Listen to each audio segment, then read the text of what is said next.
Hello, I'm Gemma Forte and welcome to this Q&A on digestive health. Bloating and trapped wind, along with indigestion and heartburn, are common digestive problems, and today we'll be offering some practical tips and advice for those that may be suffering. What are the symptoms and what are the aggravators? How important are diet and lifestyle choices? Well, I'm delighted to be joined today by Dr. Pixie McKenna, who will hopefully be answering these questions and more. Welcome, Pixie. Thank you for having me, Gemma. It's very nice to see you. Now, how common would you say these kind of problems are amongst people? You know, the bloating and the trapped wind. Incredibly common.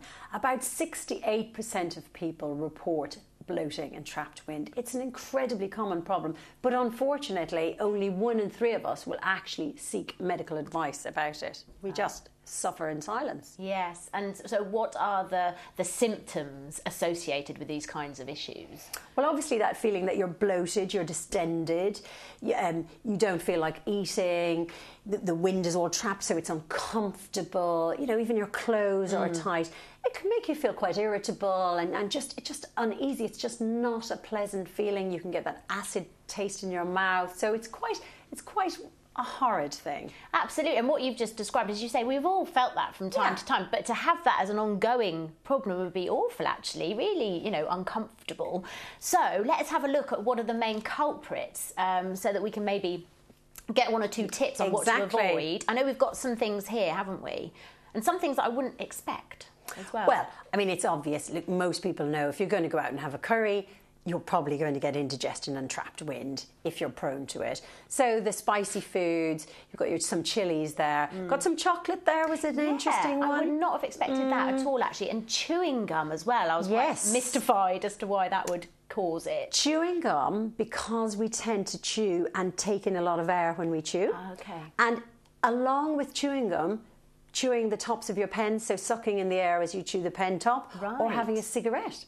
So it's an interesting one. And you've got the potato here as well. Yes. The poor little potato can very often cause bloating and trapped wind. And you've got some yoghurt there. Yes. So there's quite a lot of food groups. Yeah. Plus the citrus fruits, which, you know, we'd expect. Well, you're totally sort of led to believe fruit's just healthy. Yeah. That's fine. But that's interesting that the citrus ones can cause those problems as well. So there's a lot to be on the alert for. Yes. Now, is there anything else other than foods that can cause these problems as well?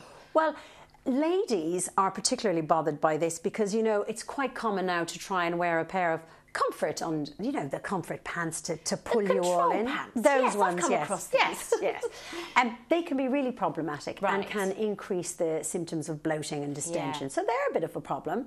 Smoking, as I mentioned, which is something that you wouldn't necessarily correlate. And bizarrely, people who wear dentures that don't fit properly can also be impacted. So yeah, there's quite a lot of strange correlations. Yeah, very interesting. Certainly 1 or 2 things you wouldn't think about at all. So, if people are suffering from this, what treatments would you recommend? I think if you are suffering, don't do what 1/3 of people do, which is sit at home and suffer in silence. Yeah. Go and see your pharmacist. They're ideally placed to advise you on treatment so that you can get rid of your symptoms. Now, in addition to that, you've got to do a bit of work yourself. Ideally, do a food diary. That will tell you which foods are causing the most mischief inside in your gut. Okay. But equally so, there are things you can do for yourself. When you eat slowly. Don't try and chow everything down in one hit. Don't eat late at night. Try not to drink a lot of fizzy drinks with your meals. And obviously avoid the very common triggers, which would be spicy food, caffeine, alcohol, that type of thing. So there are lots of things that you can do. And if you're sitting at home, you might be sitting at home watching this and thinking, I've got it right now. Go and have a peppermint tea. That works quite well. Yeah, now that's something that my stepmom always has after a meal, and that's great, isn't it? Just for sort of settling your tummy sometimes. Yes. So very, very interesting. Now, as you say, we do all suffer from this from time to time. Christmas Day, I think the whole nation does, from overeating and stuff. But who should be seeking help? You know, who are the people who, you know, might be suffering from this too often, and what symptoms might they be displaying? I think, first of all, if you've got symptoms of bloating and trapped wind, you seek the advice of your pharmacist and you modify your lifestyle and the symptoms are persistent and they're impacting your life, you've got to see your doctor. Yeah. The other red flag signs, so things that would like flag up to us, oh, there's something going on, would be things like weight loss or really bad discomfort around your breastbone or going right up to your throat, which would suggest an awful lot of acid, so potentially you might have something like an ulcer, or really, really persistent bloating in your abdomen, because that might suggest that actually there's something going on that has got nothing to do with your gut, that might be related to something else. Yeah. So weight loss would be another symptom.